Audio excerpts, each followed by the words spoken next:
안녕하십니까? 이은미입니다. 저는 80년대 말 서울의 한 작은 공연장에서 부른 노래를 시작으로 지금까지 1000회가 넘는 공연으로 무대에서 관객들과 함께 해온 가수입니다. 음악과 무대는 늘 제게 새로운 세상을 열어줬고 무엇보다 음악을 통해서 이은미를 보여줄 수 있다는 게 정말 좋았습니다. 올해로 제가 음악을 시작한 지 32년이 됐습니다. 데뷔 30년이 되던 해 뭔가 특별한 걸 팬 여러분들과 함께 하고 싶었는데 갑자기 코로나19가 터지면서 여러분들과 만남을 제대로 갖지도 못한 채 지나가 버려서 무척 아쉽게 시간들을 보냈죠. 그런데 얼마 전 작곡가 윤일상 씨로부터 아주 특별한 연락이 왔었습니다. 윤일상 씨는 여러분들도 잘 알고 사랑하는 작곡가이지요. 저하고는 애인 있어요, 녹턴 같은 음악 작업을 함께한 그런 분입니다. 이 음악 한번 들어봐 주세요 라고 연락이 왔고 그 음악을 듣게 됐죠. 무엇보다 노랫말이 먼저 눈에 띄었는데요. 어느 햇살 좋은 따스한 봄날 설레는 맘에 우리는 만났지. 빨간 치마를 입고 제법 예뻤던 내게 눈을 떼지 못하던 그대를 기억해. 28 우리의 봄. 우선 다른 걸 다 차지하고 가사가 참 예뻤습니다. 이제는 조금은 멀어진 풋풋함이나 첫사랑, 설레임 그런 감정들이 생각나더라고요. 그래서 물었습니다. 이 작품 누가 만든 거야? 첫사랑 얘기인 것 같은데 라고 했더니 그 가사 이재명 후보가 쓴 거라고 얘기를 하더군요. 정말 뜻밖이었습니다. 이 방송을 보고 계신 분들도 어느 정도는 동의하실 것 같은데 이재명 후보 하면 떠오르는 이미지가 보통은 전투력, 뚝심, 꼿꼿함, 강직, 날카로움 이렇게 강한 이미지들인데요. 그런 분이 이런 순수함이 묻어나는 가사를 만들었다는 게 처음엔 뭔가 상상하기 어려웠거든요. 그런데 다시 가사를 복귀하면서 읽어보니까 가난 때문에 공부보단 일만 해야 했던 소년공이 그 치열하고 고단했던 삶 속에서 28이나 돼서야 느꼈던 첫사랑에 설레이는 마음, 형편없이 보잘것없었던 자신의 이야기를 썼다는 거, 그리고 그 마음을 여자친구에게 보여주고 싶어 했다는 거, 그런 여러 가지 진심이 느껴졌습니다. 그렇게 해서 제가 부르게 된 노래가 28이라는 노래입니다. 나중에 완성된 노래를 이재명 후보가 듣고는 눈시울이 붉어지더라고요. 아마 본인의 얘기를 이렇게 솔직하게 남에게 해본 적이 없었기 때문이지 않을까요?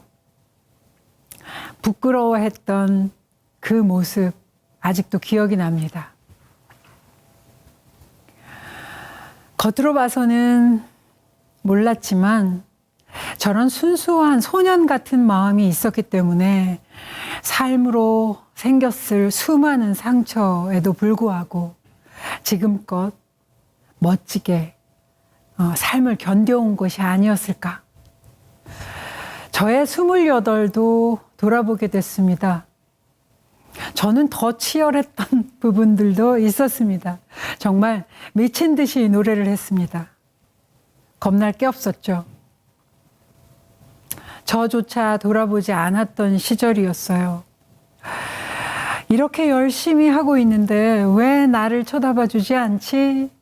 세상에 대한 분노와 서운함 그리고 원망까지 저를 아주 날카롭게 만들었었습니다. 하지만 이은미라는 이름 그리고 이은미라는 사람의 의미가 돼버린 음악을 놓을 수 없었고 그래서 32년 동안 이렇게 무대에 서면서 노래를 하게 됐습니다. 그렇게 사랑하게 된 음악을 포기할 수는 없었습니다. 가수 이은미가 이재명 후보가 쓴 노래까지 부른다면 두 사람은 원래 인연이 있었던 건가 하고 궁금하실 것 같습니다. 네, 인연이 있죠. 이재명 후보를 처음 만난 건 후보가 성남시장 재직 시절부터입니다. 저는 성남시에서 공연을 한 가수였고요. 그러다가 2016년 당시 이재명 성남시장이 지방재정 개편안 철회를 촉구하는 무기한 단식 농성을 하고 있을 때, 단식이 8일째 되던 날, 더 이상 버틸 수 없을 정도로 건강에 위험한 적신호가 왔는데 단식을 멈출 생각이 없었던 이재명 시장을 향해 많은 시민 여러분들과 함께 단식의 중단을 촉구하러 갔었죠. 성남 시민들을 생각해서라도 다른 해결 방안을 찾아봅시다 라고요. 그런 과정들을 함께 겪으며 아마 동지의식 같은 게 생겼던 것 같습니다. 안 어울리고 공통점이 없는 것처럼 보이시죠? 그런데 이재명 후보와 제가 닮은 점이 꽤 있습니다. 바로 소통하는 직업을 가졌다는 겁니다. 제가 무대에 서면 항상 객석에 있는 관객 여러분들께 하는 얘기가 있어요. 공연은 순간적으로 이루어지는 예술인데 지금 이 극장에 모여서 그 공연을 준비한 많은 사람들과 객석에 앉아있는 관객 여러분 모두가 그 순간에 만들어내는 예술이기 때문에 함께 호흡하는 것이 너무 중요하다. 그것이 여러분들의 몫이다. 멋진 공연을 위해서는 여러분들도 적극적으로 동참해 주십사. 그렇게 멋진 공연을 여러분들과 소통하고 공감하며 만들어내려고 노력했었습니다.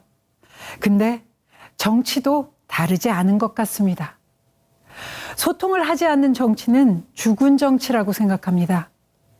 죽은 정치는 곧 실패한 정치죠. 역사적으로 봐도 그렇지 않습니까? 국민과 소통하지 않고 민심을 따르지 않으며 독재 행위를 한 국가는 멸망의 길로 사라지게 마련입니다. 이재명 후보는 어떻습니까? 성남시장 시절 그리고 경기도지사 시절 본인의 공약 이행률이 무려 95%, 신뢰도 높은 지역 단체장 1위. 더 이상 무슨 말이 필요 있겠습니까?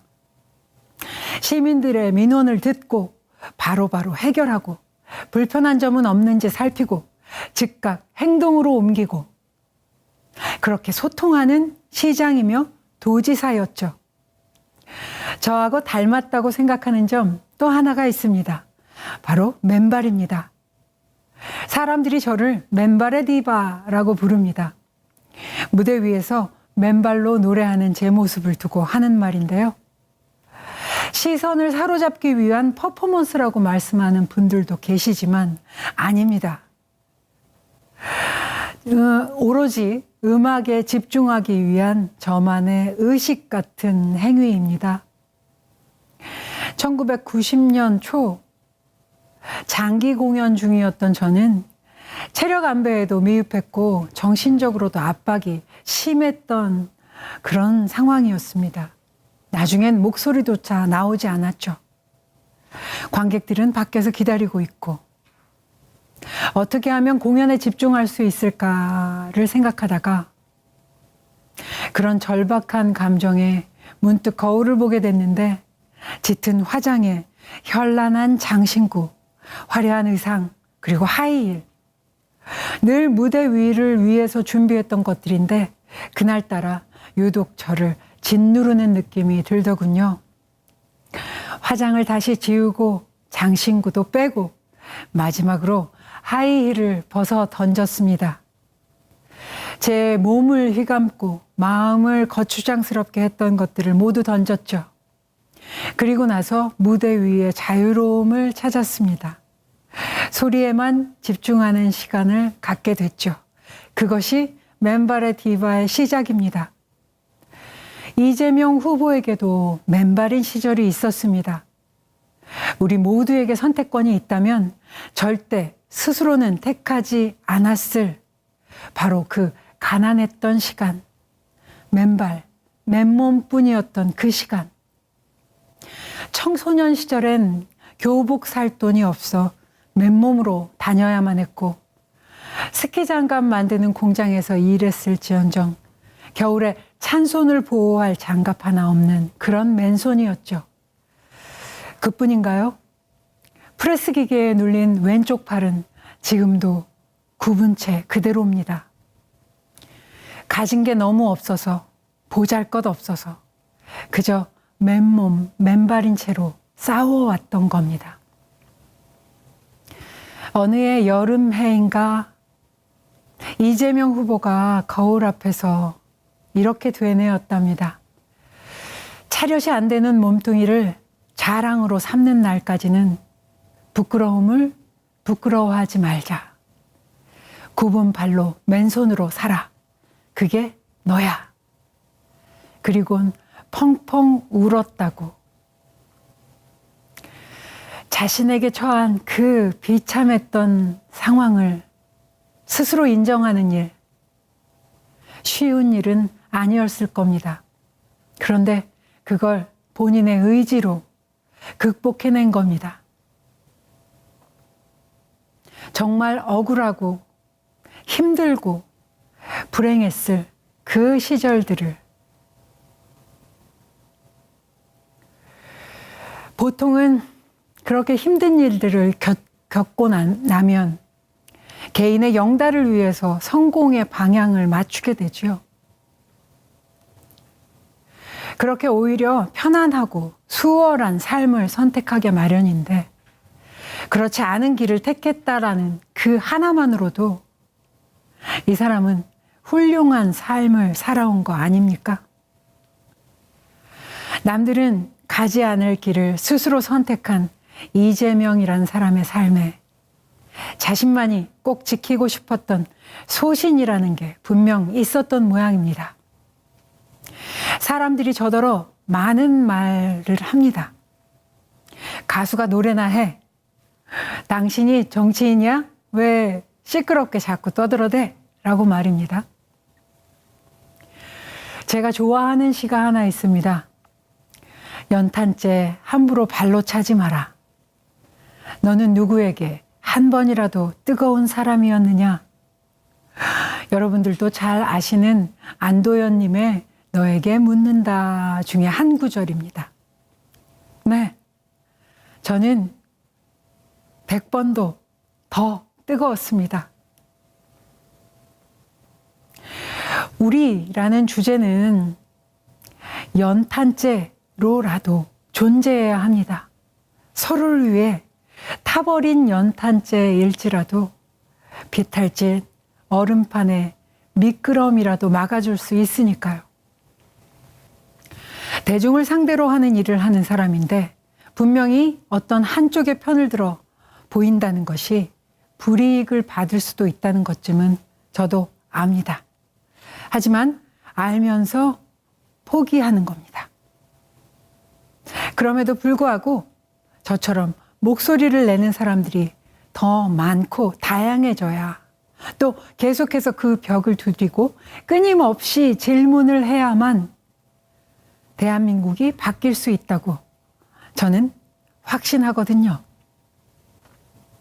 물론 저도 연약한 사람이어서 혼자는 힘이 듭니다. 혼자는 어려운 일입니다. 하지만 되돌아갈 순 없습니다.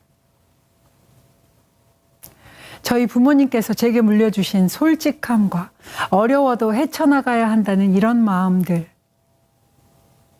제가 어렸을 때부터 가져왔던 이 세계관을 바꿀 필요도 없고, 편견이나 혐오의 세상이 아니라 존중과 협력, 그게 당연한 그런 것들이 이루어지는, 그게 공정한 나라이다 라고 생각하기 때문입니다. 거짓을 거부하고 옳지 않은 일은 당당히 맞서야죠. 더 아프고 시린 현실에 민감해야 하고 눈을 크게 뜨고 지켜봐야 하는 것입니다. 예술가라면 그래야 합니다. 두렵고 무섭고 아프지 않냐고요? 아프고 두렵고 무섭습니다.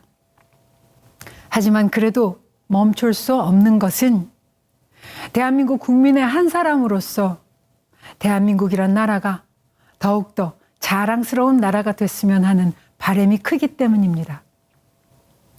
대한민국 국민으로서의 권리와 의무를 다하고자 하는 것입니다.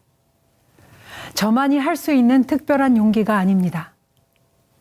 그래서 저는 끊임없는 고난과 힘겨움의 싸움이었지만 포기하지 않고 그 길을 묵묵하게 걸어온 이재명 후보의 뜻을 응원하고 그가 가려는 길에 여러분과 함께 동참하려고 합니다. 마지막으로 3가지 말씀드리겠습니다. 첫째, 이재명은 약속을 지킵니다.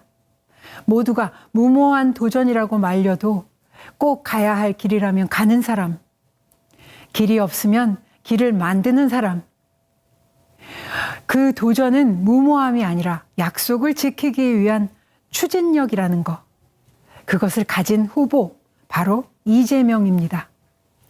둘째, 이재명은 준비되어 있습니다. 어느 날 갑자기 후보가 될 수는 있지만 어느 날 갑자기 대통령은 절대 있을 수 없습니다. 준비 없는 자에게 나와 내 가족의 대한민국의 운명을 맡기시겠습니까? 위기를 극복하는 역량은 훈련이나 단기간의 공부로 만들어질 수 없고 사람을 잘 쓰는 것으로는 보완할 수 없습니다. 능력으로 증명된 후보 이재명입니다.